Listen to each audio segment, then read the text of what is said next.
গোপাল, যাচ্ছে গোপাল। নমস্কার বন্ধুরা, আজকের গল্প চোরের আজব সাজা। সাথে থাকো আর শুনতে থাকো। একদিন গোপালের জ্বর হওয়ায় সে সেদিন রাজসভায় যেতে পারেনি। মহারাজ সভাসদদের নিয়ে নানা আলাপ আলোচনা করতে করতে হঠাৎ বললেন, আচ্ছা, আমার সভার মধ্যে এমন কি কেউ আছেন যে গোপালের ঘর থেকে কিছু চুরি করে আনতে পারে? যদি কেউ পারে তবে সে সামান্য জিনিস হলেও আমি তাকে বিশেষভাবে পুরস্কৃত করব। তোমরা কেউ রাজি থাকলে এক্ষুনি বলতে পারো।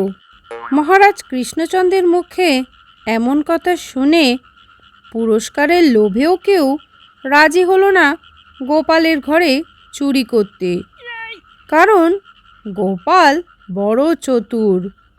তার চোখে ধুলো দেওয়া সহজ ব্যাপার নয়। ধরা পড়লে নাকালের শেষ থাকবে না।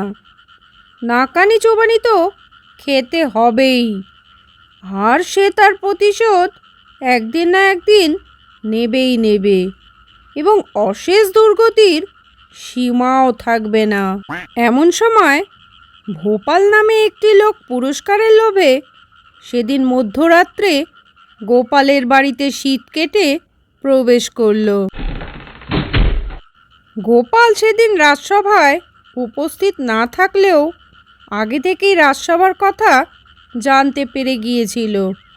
তাই সে লোভী লোকটাকে জব্দ করার জন্য তৈরি হয়ে রইল। লোকটি গোপালের ঘরের দেওয়ালে শীত কাটল।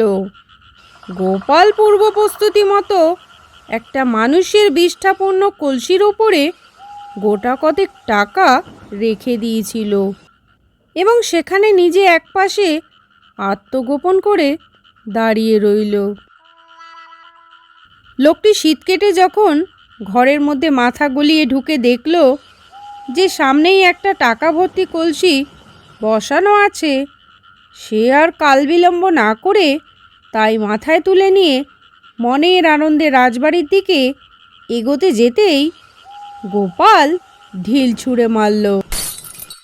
এতে ব্রাহ্মণের মাথার কলসিটা ভেঙে গেল। কলসি চুরমার হয়ে সঙ্গে সঙ্গে লোকটির সারা শরীর বিষ্ঠাতে পূর্ণ হয়ে গেল।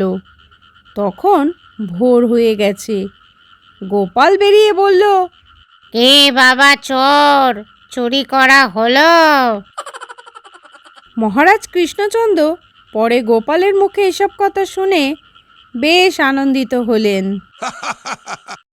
ছোট্ট একটা গল্প এই পর্যন্ত শোনার জন্য আপনাকে জানাই অসংখ্য ধন্যবাদ।